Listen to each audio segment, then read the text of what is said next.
to on your way here? It's so funny because we didn't have a song. We're just talking the whole way. Oh, Yeah. We're just playing around with the questions that you're probably going to ask us. Oh, so you thought of that. What did you think? What did you... Probably one of the questions would have been, how did you guys meet? That's the most obvious question that we thought about. So yeah. Okay, alright. And what's your dream holiday destination? Greece. Is it both of you or just you? It's hers. Okay. I think my likes are sort of different from hers, but in terms of where she wants to go out, I'd be happier going there. Yeah. So what's Greece. your holiday destination? I don't know. I wanna be out on a safari. Anywhere on a safari. Yeah. Oh, okay. We met in 2022 and we met on Instagram. Social media. Yeah. Where I used to stay at the time, they used to play this song a lot. It's by Joma Fela Congo or something like that. Shebeleza, yeah. So they used to play it every day. So you see the thing, you could see if they continue playing a song, we end up singing it as well. So I used to like sing it almost every day. So this random day as I was going on like through the Instagram stories, I come across his picture that he had posted. Then it was with that song. So then I commented and said, funny, I was actually listening to that song, right? Then Yeah, I think I just had a cocky, response to that because I'm like, it means I'm God sent.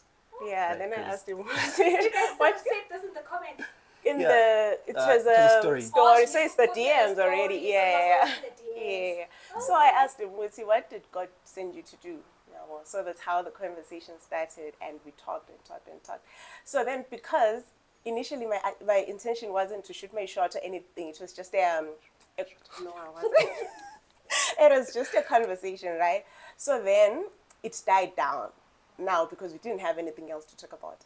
Then after that, I think a few days later, I posted a story, one of those questions on Instagram. Yes, Yeah. sticker So I said, if it was about first name, full name, whatever. So I was like, if you know my first name, because a lot of people do not know my first name, if you know my first name, then you're an OG. And we did not even have mutual friends or anything. It was just Instagram. Then you commented and said, guess I'm what? I'm an OG.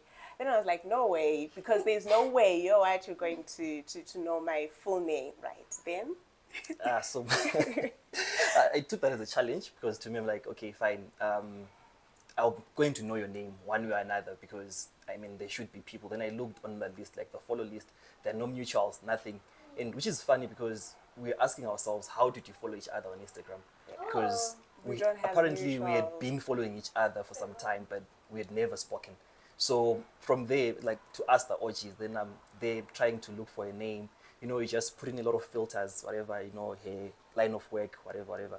But it was difficult. But somehow on academia.com, like there's something. If you have published something research related, I'm like, I'll find you. You know, just put in the institution, the degree program, because she told me, and then the name. Like, okay, I found something. Then I like, you know what? I'll top it a step further. Not only am I going to come with your name, but I'm also going to get your number because at that time I didn't have a number. So I looked for someone like who had she had styled him before. So I'm like, okay, I also want to be styled because she used to do styling for people. So I like, I want to be styled. May I have the number for her number? And then, Wow. yeah. hey, so when he came to me, it's like he said my full name and said that I'll also have your number. I'm like, there's no way because I'm still running on the wave. We do not have any mutual friends, right? So he's like, no, trust my research skills. I'll find your number and I'll text you on WhatsApp. If I text you on WhatsApp, it means that you owe me a date. Then he texted me on WhatsApp and said, it's the guy you met on Instagram. And like, yeah, that date now, my sister. Oh my gosh. Yeah. Wow, that's so cute. It wasn't a typical DM.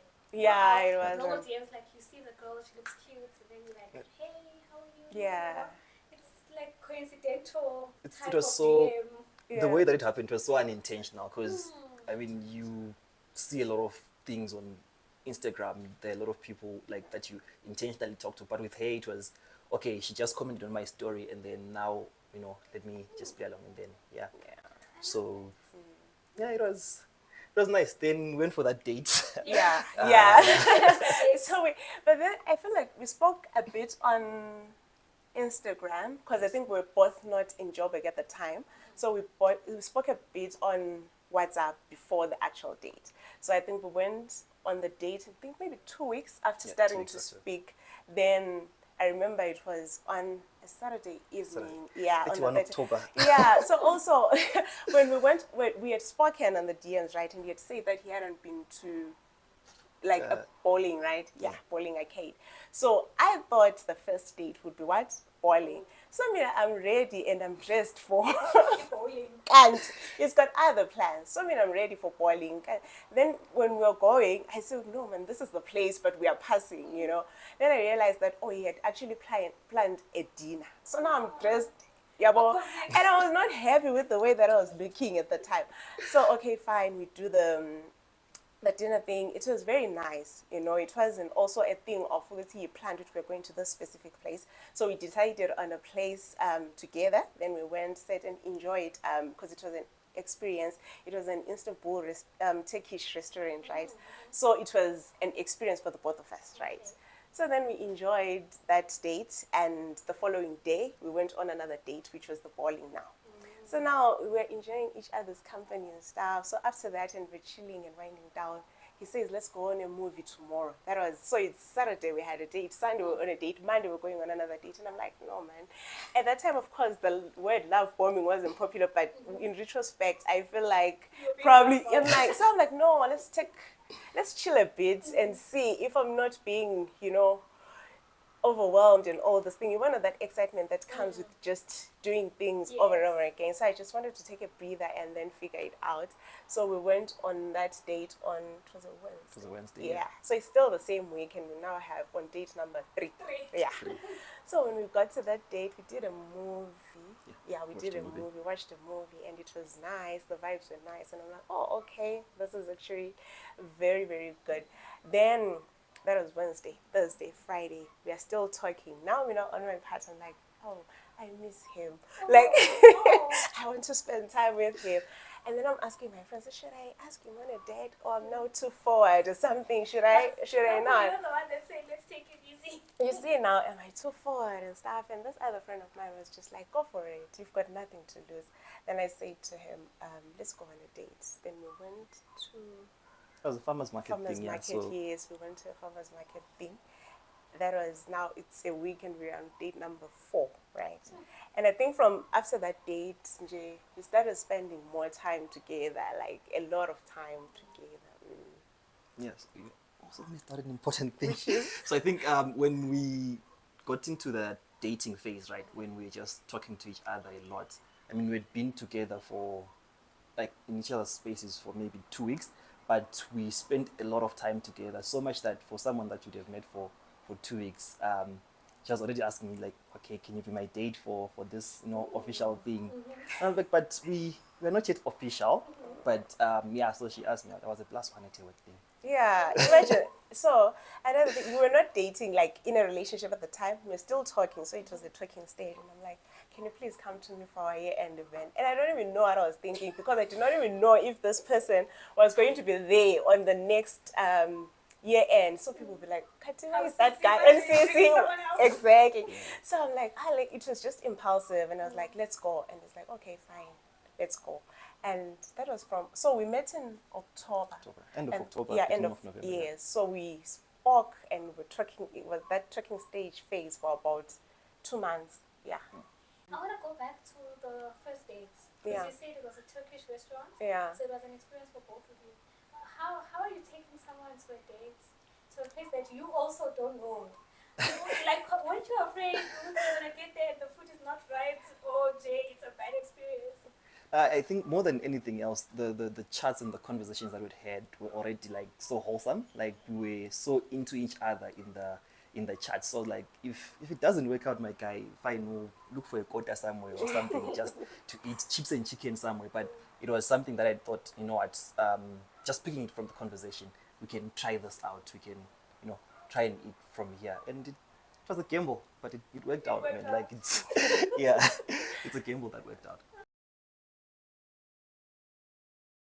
I think I was adamant about the fact that I needed to be asked out. I did not want that phase of which I just jumped into something and then later on someone is saying, but you're not my girlfriend. Like, what's this entitlement?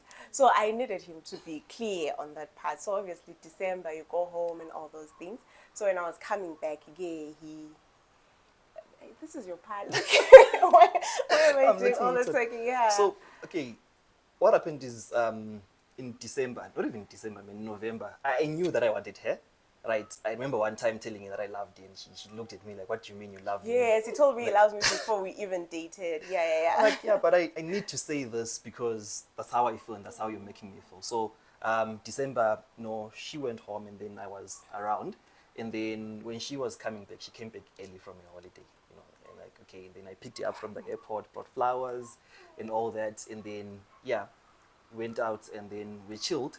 And then when we're chilled, I'm like, you know what, now this is the moment when I have to, it was on the 1st of January, like starting the year on a good note. So she's thinking that maybe this is like just any normal day. I'm like, hey girl, here's the thing. We've been doing this for some time and I think we can put some permanence to it. And then, she said yes.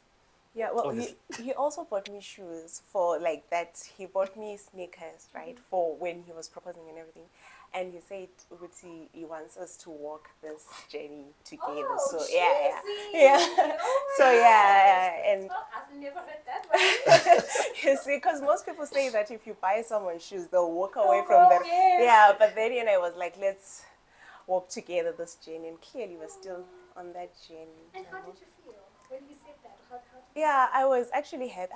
I had been waiting. Yeah, when I saw it was like that moment. Okay, finally, So then we started. I did not even have to say, let me think about. I knew, so I was just like, yeah, it's fine. I'll be your girlfriend. Yes. Before we get to the marriage part, Yeah. how was just umjolo? I feel like it was. We used to spend a lot of time together. The talking stage felt like a relationship, so nothing really changed much. We just transitioned from talking to dating officially, but we had been like spending time, so it continued to be something like that. And it was more of a friendship than anything, because we'd spend a lot of time together. And he likes to play soccer, so I would always go with him to his soccer games, and we realized that we like the same things. So to me, it didn't feel weird or boring to go and watch him playing soccer, because I also like soccer like that. So I enjoyed spending that time with him, and it wasn't like fancy days or anything. It was just spending time together. Then we like going out a lot, finding out new things, new places, hiking, things like that. So we would do like not those glamorous days, but just enjoy to be together, spend time together and speak. So that's how our relationship was. So we are, how like people always give you subtle signs or these unwritten rules like that you cannot date for more than 2 years, you cannot date for more than 5 years. So I think one of the most pertinent conversations around us was like, how long are you guys going to keep on dating? Like, you guys already look like a couple already. So final pressure for me, because also is not traditionally, but naturally you want to do a couple of things on your own before you get married. You always have excuses not to get married. So 2 years in, so we share birthdays in a way. Our birthdays are 5 days apart, so normally we go for vacations.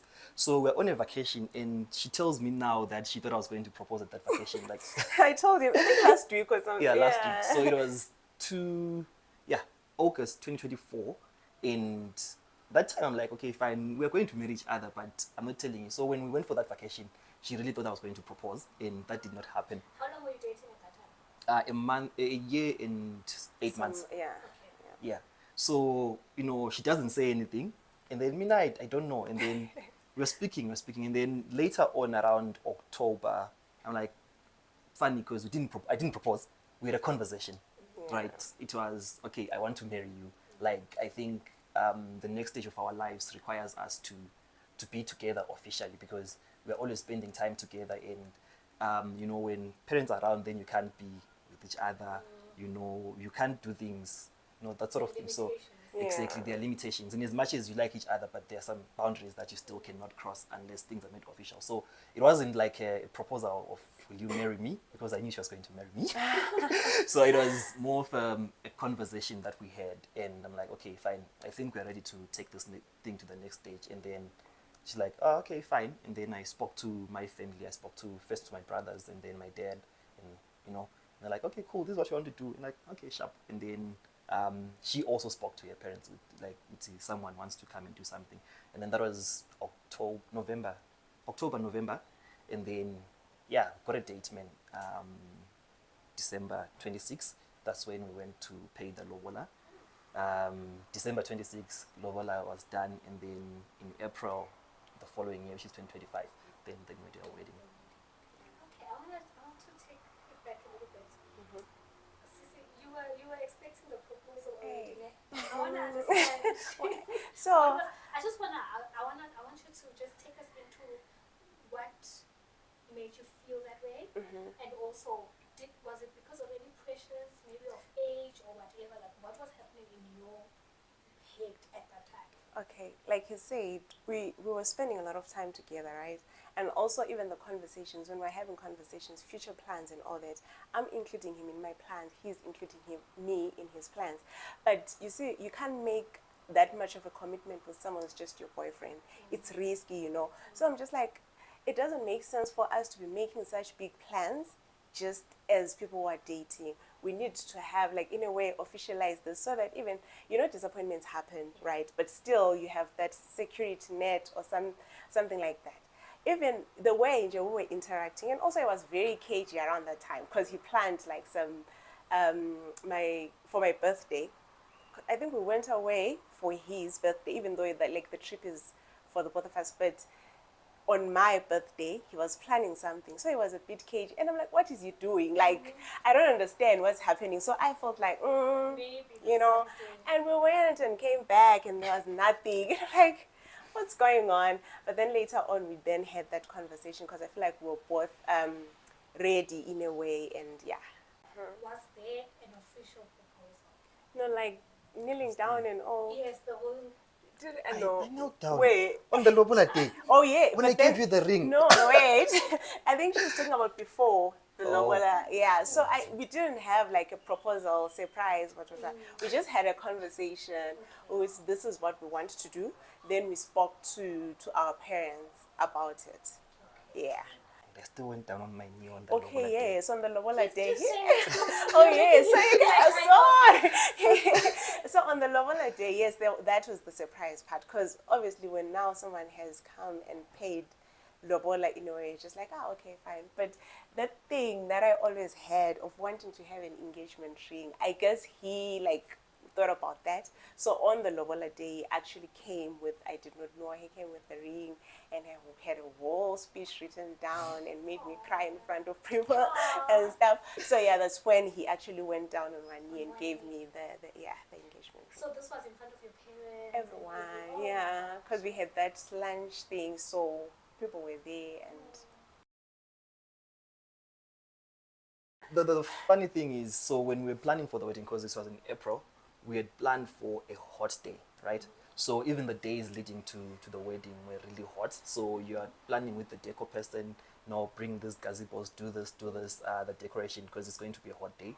And then on the morning of the wedding, it was raining, it was cold. So if you look at people on our wedding day, most of them are wearing our wedding colors underneath. But on top, it's jackets, it's blankets, because it was really cold and windy. Yeah. So the entire morning was just so cold and windy, but we were there now, so there was nothing that we could have done. Yeah. Like, we had to make do with what was there. So, How did you deal with that stress? Because I know as the bride, you're just like... Yeah, I think, more than anything, the weather disappointed us because it was cold and we had planned, we had our ceremony like overlooking a dam or lakeish type of thing, right? So, there's water and it's cold. So people are going to be uncomfortable. And the dresses, it was a lot. But yeah, it was that day. We had been praying for this day. We had been waiting for this day. So we had to make the most out of it. Obviously, there were little stresses here and there. But we had to soldier on, man. Like, there was nothing that we could have done. Yeah. So I know you're Adventist. Yeah. And he was not Adventist Yeah. when you met. Yeah. How did you guys navigate that? Okay, so what happened is I used to go to a Pentecostal church, right? And then, so we met, and then I'm still going to my church. She's still going to hers, right? And then with time, I started playing soccer for the Rosebank team, right? And then because the Rosebank team plays on Sundays, so with time, I found myself not going to my church and going for soccer. So I was like, okay, if I'm not going to be going for my church on Sunday and doing the Rosebank church soccer thing, I might as well go with her to church on Saturday. So that is how this whole thing started. And then we found a place that we liked, which was Rosebank. So initially, obviously, it becomes a conversation because the traditional way or the normal way is to say she comes to my church, but it's one of those things that we had a conversation about. Understood that at the end of the day, we are together in terms of we love God, and you can love God from any place, right? And we found something that worked for us, and for us it was Rosebank. It was a good experience. It wasn't much of a shift for me because of the way that things happen in that particular church. So we spoke about it, we had a conversation, and we loved it. And when we went there, I mean, everything was just going well, so it didn't really become an issue. We'd pray together, we'd worship together, and all of it. Yeah. And then also, just to add, I think most people, if they look at our situation, they'll probably think that he came to Rosebank in a way because that's where we go, because of me. But actually, he's the one who took me there. Oh, You see now, yeah, I was going to like close to where I used to stay at the time. So the reason why I even knew of Rosebank was because of soccer. So when we went there, it was more of me going to his place, or his side of the world. You see. So when we went there for the first time, we actually enjoyed it. So we went there before we even got to the part of getting married. So we had that conversation before, so much that when we were telling our parents that this is what's happening, the questions that were coming from their religion and all those things, we were already on the same page, the two of us. So whatever opinions were coming from external people, well, family, but yeah, that were coming, we already had a base when it came to that. So we're not confused or even like not able to explain our situation because we had already found our own grounding. How has your 10 months in marriage been? And it's been amazing. It's such a funny thing because it has been a journey of growth. Just yesterday, we met one of my friends. Like, he was my roommate in uni for like a good 5 years. And when I was talking to him, the thing that he kept on saying is like, Musa, you have grown so much. Musa, you have grown so much. And it's her in terms of the conversations that we're having. So when I reflect on that, it's in terms of how we talk to people, the sort of thing. It has been a journey of growth, really. Like, we begin to see things for what they are. You begin to see things in a different eye. So what we have done in this marriage has really been growth. We have, yeah, I mean, keep on saying growth, but we've been growing. That's the answer, growth. Yeah. And your side? I feel like what you said, growth. Most of the times, people say that when you get married, the first year is tough. Yeah. So when you're going in there, like, yeah, I'm ready to fight, because everyone keeps on telling you that you're going to fight, you're going to have misunderstandings because you're trying to, like, bridge the differences between you guys and how you navigate life. But I've realized that we're actually very much alike in a lot of things. We don't like noise, so it's not like going to be playing music nonstop. Then I'm probably like, no, don't do it, So most of the things were very aligned, and that has made it easy. And we've learned how to navigate our differences. I think that's something that we tried to establish early, because I think that's where conflicts come from, So we've tried to navigate that and all those things. So it's been a year of growth, and we're learning new things. There's also now, because it's no longer just the two of you, you have to learn how to, I don't want to say handle because it will sound like it's bad, but navigate extended family. So that's something that we've learned to say, the two of us, we're on the same page. If we go somewhere and then maybe you do not agree with what I've said, maybe even in a family setup or stuff, you don't go back and say, but Cassandra doesn't like that. We're a unit, so that's how we present ourselves out there. We don't like that, because if you go and say, Cassandra doesn't like this, I'm now the enemy, you see. But if the both of us agree that the way you addressed Cassandra was not a good way, or whatever the case is, then it's we're together. So you can't even like come and try to separate us, because you can see that they are presenting us a united front. Yeah, so I think we've been trying to learn how to navigate life now as a unit as compared to as individuals.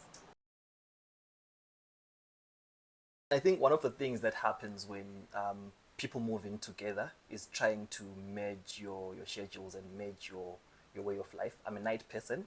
I work best at night, like 7 p.m. up to maybe 3 a.m. or even all night long. So, but now when you start working like that, then you cannot do it when you're married in a way, because she's expecting me to be in bed by 10 o'clock. But 10 o'clock, me now I'm getting on the laptop and getting busy.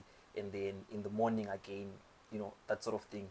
It was that just merging our lives together, and also, you know, just having someone in your space, like that permanence, you know, because you have a way that you do things, you have a way that you move about or around with your day, and then they have their own way of doing. So I think initially that was a bit of a stumbling block, because you're in my space, I'm in your space, but we have to make this work. So I think for me, it was just that adjustment from that level to becoming a unit.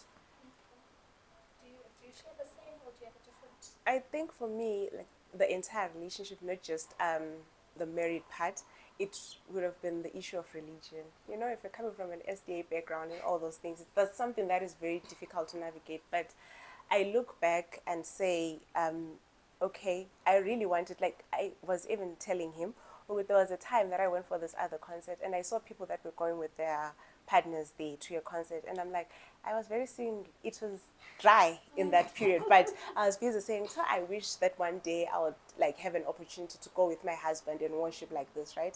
Obviously in your head you're thinking that I'm going to meet this SDA dude and all those things. That's what you're thinking.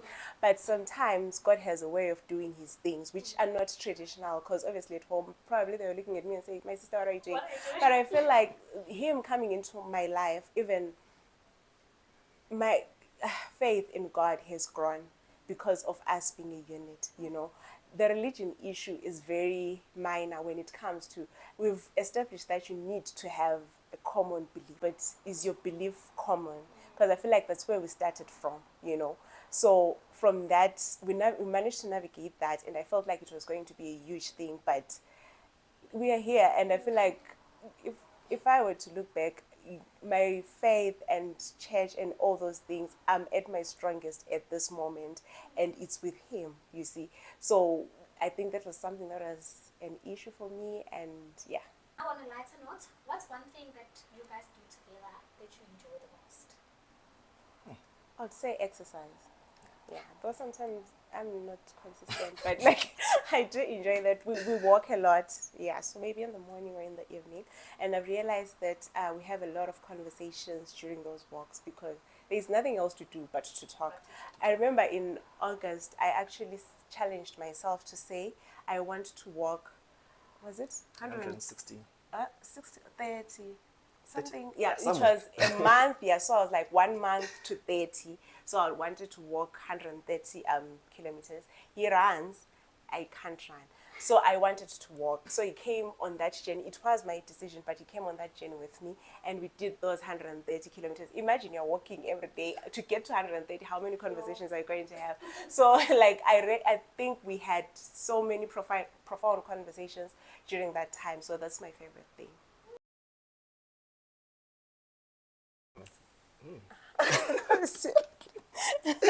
Look, I think we've got a great attraction towards each other. We've got like great chemistry. So we have told ourselves that we do not forget the things that brought us together, the small little things. So here and there, I'll tell you that you know, she looks beautiful. She still looks beautiful, from like just the same way like she was when I first met her.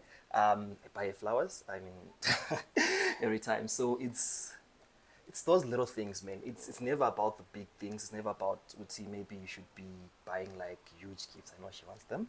She gets them here and there, but it's always making sure that your person is happy at all times. And the other thing that really keeps us going in terms of keeping the spark going is not allowing conflicts or fights to linger for a long time, right? So if if I've done something that she's not happy with, give her time, an hour, 2, or maybe up to a half day, but you have to get back to, okay, my guy, I did you wrong, and let's get back to each other, because this was something wrong that I did, but it doesn't mean that I don't love you and all that. So we take, like, we solve conflicts really quickly, and that keeps the fire burning. Who wakes up first? I do. What do you do? I wake up early. Like I've TikTok. This whole there's this whole thing of drinking hot water and stuff that's going around these days. So I've also jumped onto that wagon. So I wake up in the morning early, drink my water and then read a book. So I try to read a chapter a day. Then and I'm like, dude, it's time to wake up. Yes, now it's your time to wake up. But I always has excuses, but I'm adamant. Yay, let's get this bread. So yeah. I only wake up late because I work up until late, right? So sometimes if you sleep after midnight, you can't be expecting me to wake up at 6 or 5. Man. Yeah, wake up, my brother. And, I mean, we both of us work from home. She works from home. I've got a hybrid sort of setup, but most of the times I'm also working from home. So if I'm going to be starting to work at 9, why am I waking up at 6 if I have slept late? No, man. Yes, no ways. Yeah. Okay, and who is more confrontational? Who's there? Maybe we need to talk. It's her. Yeah, it's me. She's the Puma Silo. I always felt like, I used to say this a lot, so I feel like if we're having a conflict or something, whether you just keep quiet, you don't come to me and say, let's talk, what's wrong? Because now I start feeling like you're like, it's fine. It doesn't matter. But I think he's also improved in that. He says, okay, let's talk. Not often as me, but yeah, we're getting there. Yes, And who is a better dancer? Me. Why not? We are I mean, I think if our lives depended on it, we both would die. Like Wow. there's no saving us. There's no saving us at all. Hey, okay, I'll let you. Yeah, it's fine. It's fine. I'm gonna have to go see this very video. You'll be shocked. Now I'm the better of the two of us. Okay. And who is the prayer warrior? Who's the baby? Let's pray about this. Her. Really? I think lately, so I think I was stronger, and I like to think that I was stronger in our prayer, but I think from the time that we've gotten married, she's coming up strong, and lately, I mean, she's the Mamum Tandazo, you know. It's so funny because we had a conversation the other time, and we're like, when we were growing up, we'd always say, I have a praying mother, I have a whatever. So like, I'm worried, are my kids also going to say that I have a praying mother? But of late, like... Say it was before we got married. Oh, fine, before we got married. You just say you're worried, right? No, but honestly, the way that she prays and the way that she holds the fort when it comes to, the spiritual things in the house, she's definitely better than me. Yeah, she's the mom fundis of the house.